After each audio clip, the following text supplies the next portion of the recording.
J'ai récemment eu la chance de renouer avec un vieil ami après plusieurs années de séparation.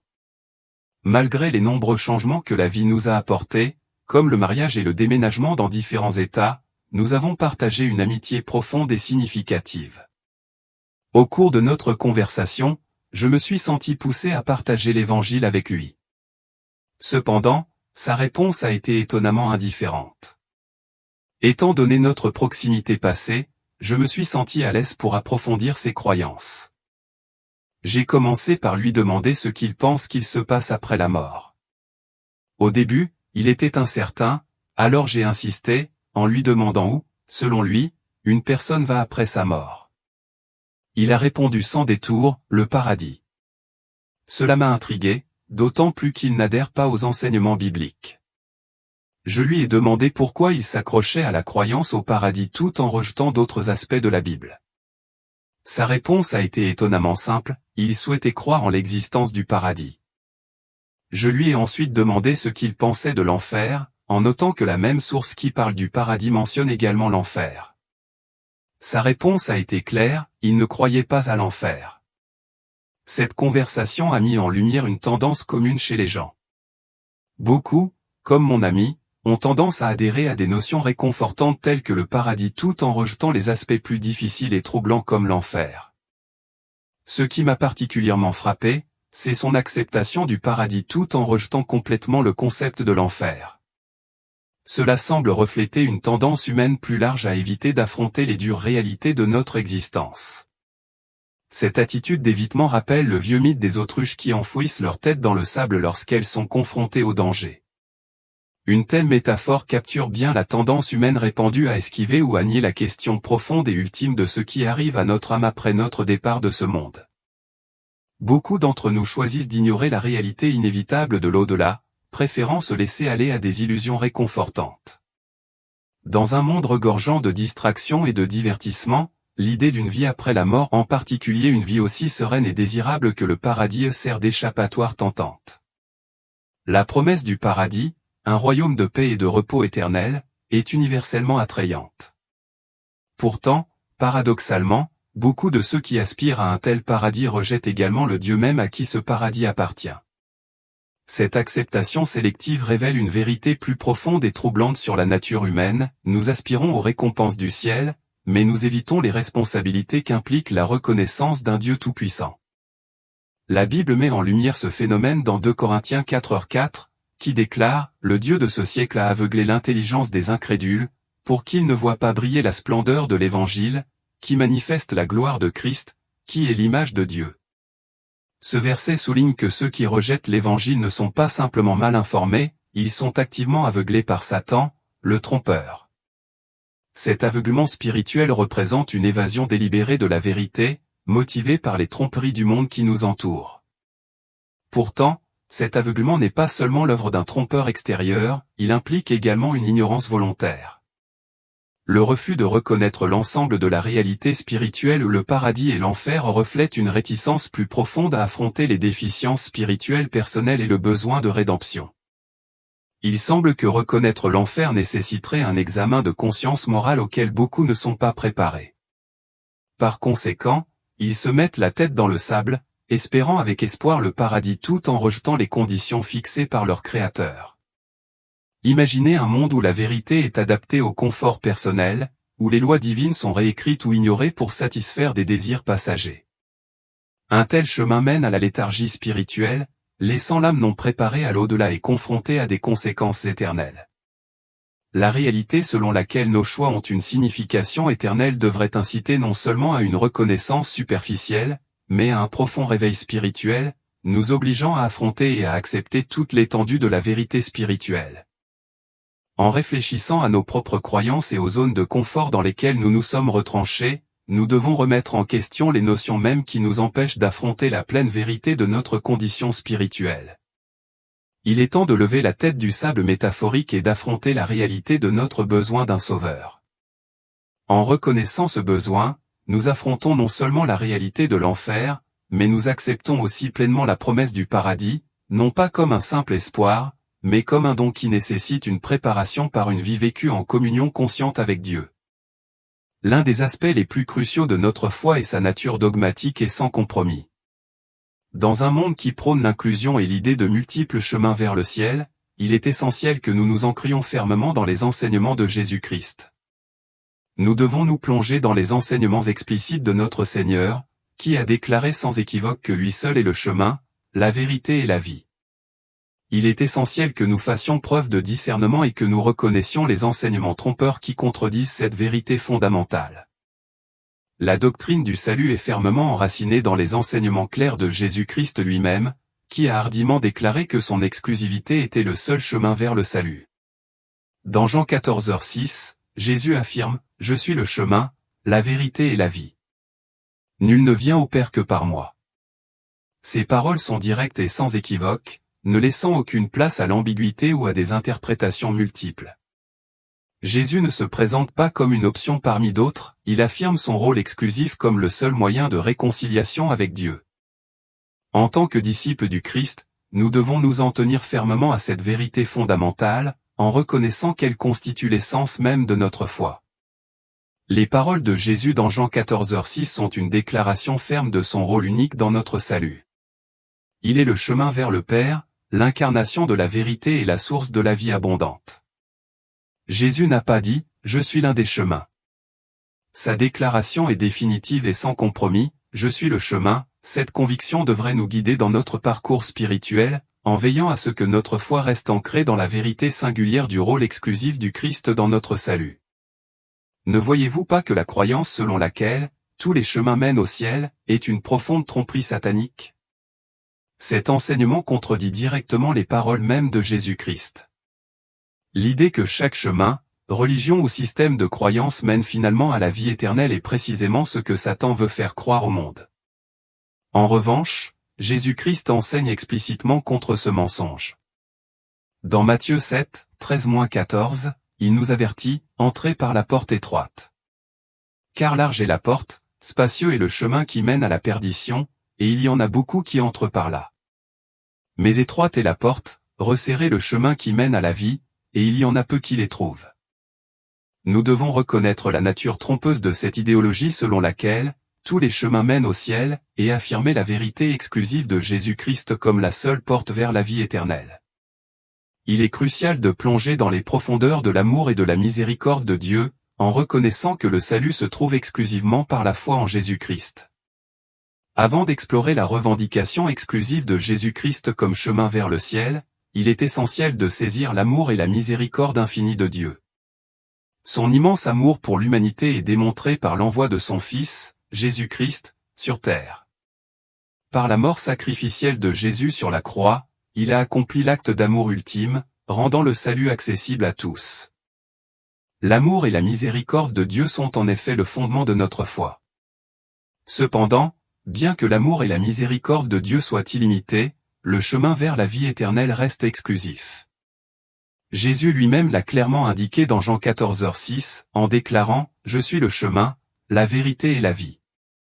Nul ne vient au Père que par moi. » Cette déclaration sans équivoque souligne que seul Jésus-Christ est la porte du ciel. Ce ne sont pas notre moralité, nos bonnes actions ou nos affiliations religieuses qui nous permettent d'entrer dans la vie éternelle, c'est uniquement par la foi en Jésus-Christ. De plus, personne n'entre au ciel en raison de sa confession religieuse qu'elle soit anglicane, épiscopale, baptiste, luthérienne, méthodiste, presbytérienne, pentecôtiste, réformée ou toute autre confession. Tous ceux qui entrent au ciel le font par Jésus-Christ seul. La tromperie satanique omniprésente selon laquelle toutes les routes, religions et croyances mènent au ciel sape l'œuvre rédemptrice de Jésus-Christ.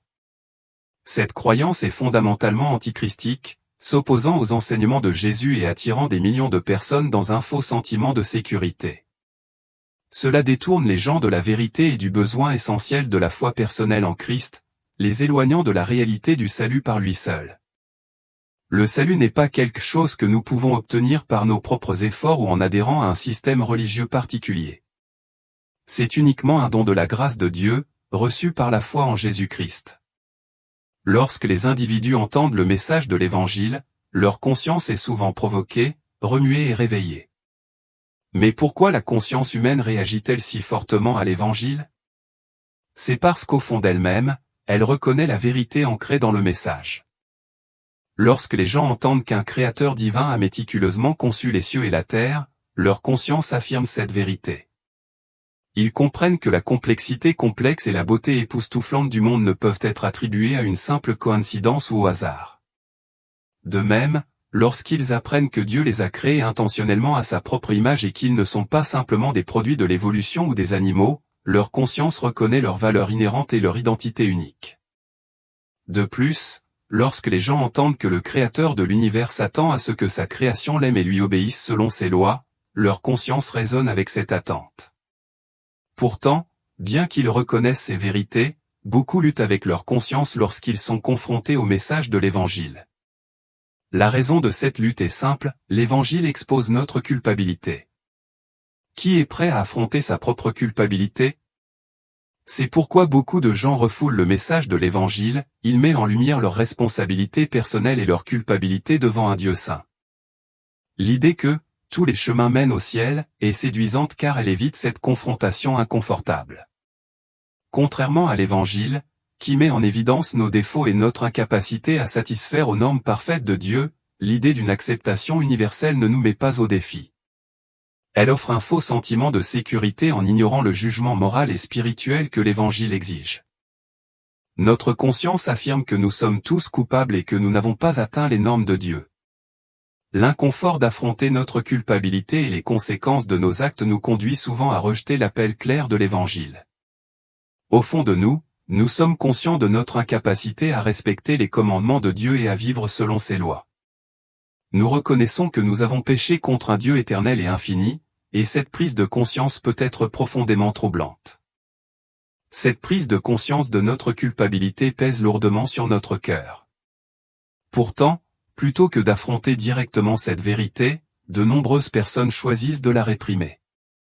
C'est un mécanisme de défense, une façon d'éviter l'inconfort et la peur qui accompagne le fait de reconnaître notre culpabilité devant un Dieu saint. C'est une réaction naturelle de fuir les conséquences de nos actes et la réalité du jugement divin. Qui veut affronter l'idée qu'un Dieu éternel puisse être mécontent de nos actes? L'idée de voir nos actions, nos pensées et nos actes examinés par un Dieu parfait et juste qui voit et sait tout est intimidante. L'idée de se tenir devant lui, pleinement exposé et responsable de chaque méfait, peut être écrasante. Le poids de la culpabilité et la peur du châtiment divin peuvent être presque insupportables. Il est naturel de résister à l'idée que nos péchés seront jugés et que la punition pour eux est éternelle. La perspective d'une damnation éternelle dans les temps de feu est terrifiante et répugnante.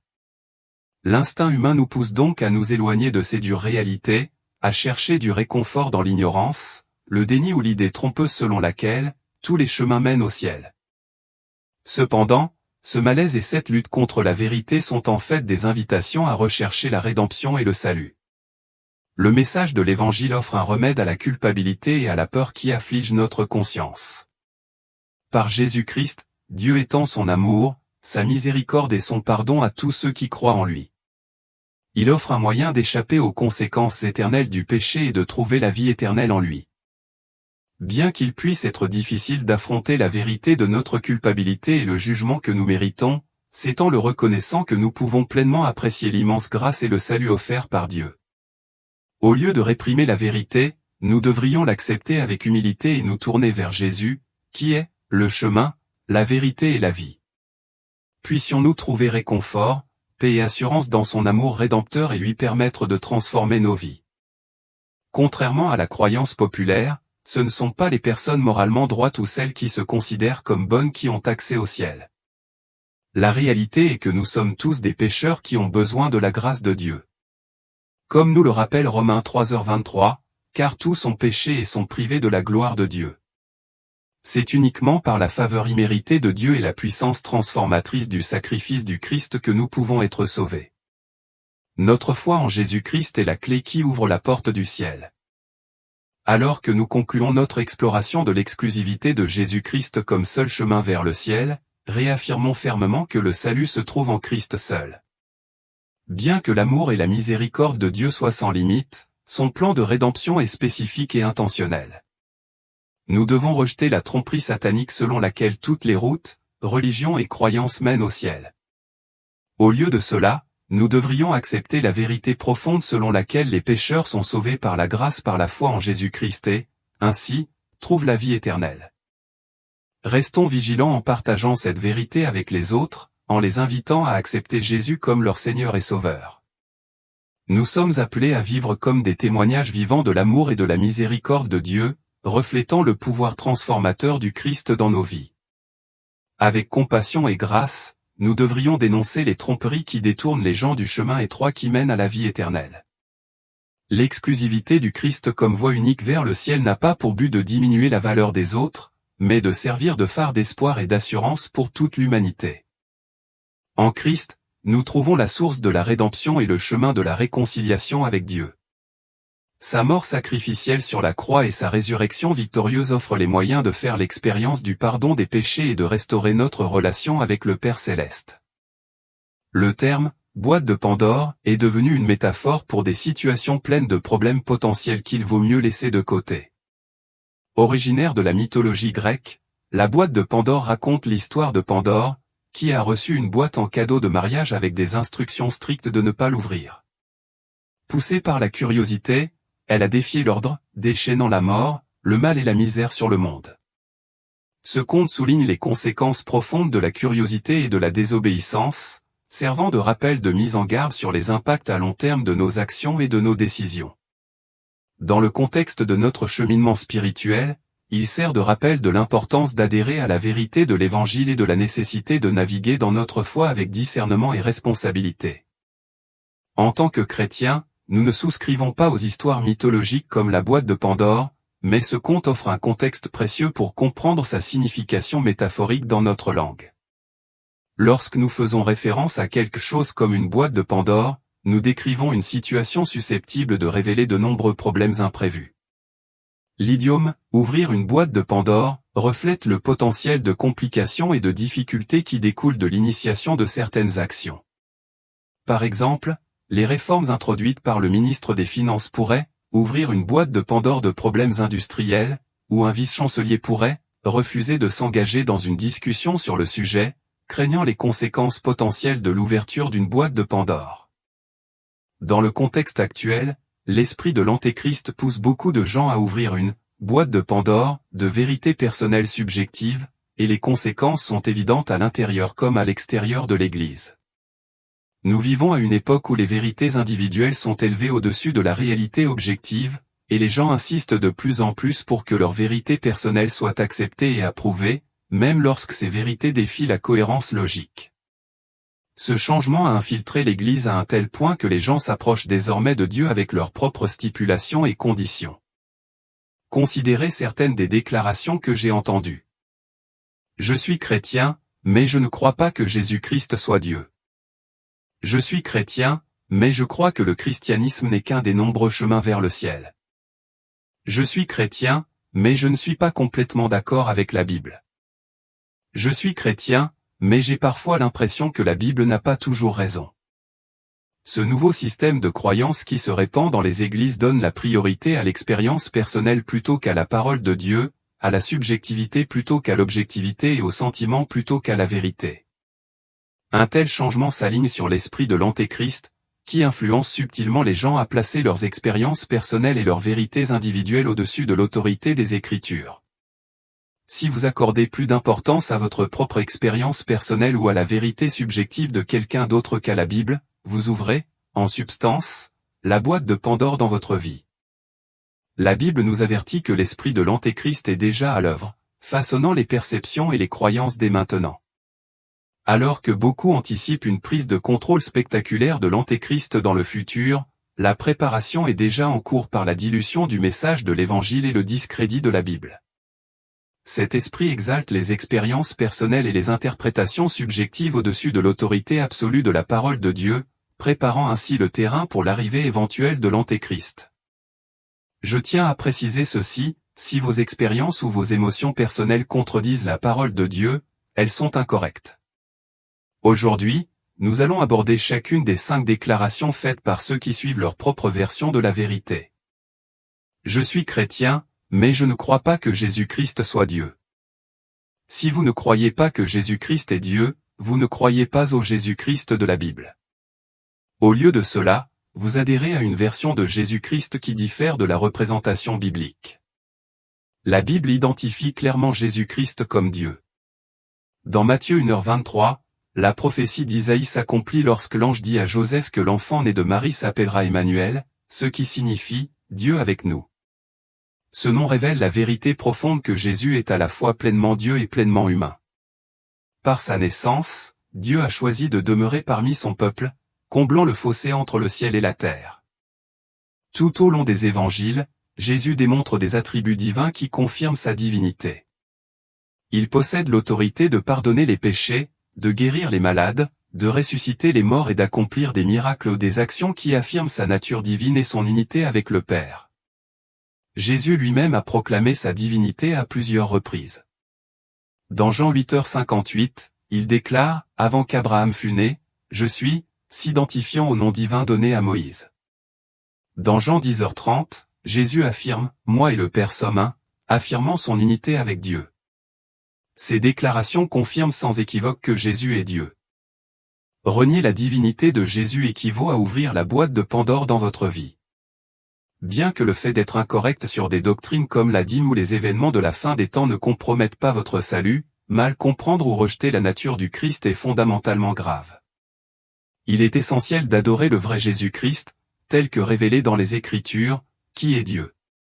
De nombreuses autres religions peuvent incorporer Jésus dans leurs enseignements, mais le réduisent souvent à un simple homme ou à un prophète. Cependant, le Jésus-Christ de la Bible est sans équivoque Dieu lui-même. Je suis chrétien, mais je crois que le christianisme est l'une des nombreuses routes qui mènent au ciel. La doctrine fondamentale du christianisme est exclusive et inébranlable. L'affirmation selon laquelle il existe de nombreux chemins menant au ciel contredit les enseignements de Jésus-Christ. Dans Jean 14h6, Jésus déclare « Je suis le chemin, la vérité et la vie. Nul ne vient au Père que par moi. » Jésus ne s'est pas présenté comme l'un des nombreux chemins, mais comme le seul chemin menant au Père. Il ne s'agit pas d'une question d'interprétation personnelle, mais d'une déclaration claire et dogmatique de la nature exclusive du rôle du Christ dans le salut. L'idée que tous les chemins mènent au ciel sape le message de l'Évangile et s'aligne sur la tromperie satanique qui vise à diluer la vérité de Jésus-Christ. De plus, Matthieu 7, 13-14 met en garde contre cette tromperie en disant « Entrez par la porte étroite. Car large est la porte, spacieux est le chemin qui mène à la perdition, et il y en a beaucoup qui entrent par là. Mais étroite est la porte, resserré le chemin qui mène à la vie, et il y en a peu qui les trouvent. Le chemin large, que beaucoup suivent, mène à la destruction, tandis que le chemin étroit, que Jésus a défini, mène à la vie. Ce chemin étroit est défini uniquement par Jésus-Christ, rejetant la notion de multiples voies vers le salut. Je suis chrétien, mais je ne suis pas complètement d'accord avec la Bible. Se dire chrétien tout en n'étant pas d'accord avec la Bible est contradictoire. La Bible n'est pas simplement un document historique, mais la parole de Dieu faisant autorité et divinement inspirée. Elle sert de guide ultime pour la foi et la pratique. 2 Timothée 3h16 affirme, « Toute écriture est inspirée de Dieu, et utile pour enseigner, pour convaincre, pour corriger, pour instruire dans la justice. » Ce verset souligne le rôle de la Bible dans l'orientation des croyants dans tous les aspects de la vie, soulignant son autorité et sa fiabilité. La Bible est le fondement de la foi chrétienne, et c'est à travers les Écritures que nous comprenons la nature de Dieu, sa volonté et la voie du salut. Ignorer ou être en désaccord avec certaines parties de la Bible revient à saper le fondement même de la croyance chrétienne. En tant que croyants, nous devons soutenir l'intégralité des Écritures comme étant la vérité révélée de Dieu et la laisser façonner notre compréhension, nos convictions et nos actions. En tant que chrétien, je suis parfois aux prises avec des doutes quant à l'infaillibilité de la Bible. Pourtant, il est essentiel de se rappeler que la parole de Dieu n'est pas seulement un recueil de textes anciens, c'est une révélation divine profonde qui dévoile son caractère et ses intentions pour l'humanité. Les Écritures sont un don précieux de Dieu, nous offrant des conseils, de la sagesse et une direction pour chaque facette de notre vie. Elles nous équipent de tout ce qui est nécessaire pour vivre dans la droiture. Nos sentiments, bien qu'intenses et convaincants, sont subjectifs et souvent influencés par des circonstances extérieures. Les émotions peuvent nous égarer, nous poussant à faire des choix qui s'écartent de la volonté de Dieu. Lorsque nous nous appuyons uniquement sur nos sentiments, nous risquons d'adopter des croyances et des actions erronées qui entrent en conflit avec sa parole. Bien que la sincérité soit admirable, elle ne garantit pas à elle seule que nos croyances sont vraies ou justes. On peut être sincèrement dans l'erreur si ses convictions sont en contradiction avec les enseignements de Dieu. C'est à travers le prisme des Écritures que nous discernons le chemin et le but authentique qui nous sont proposés.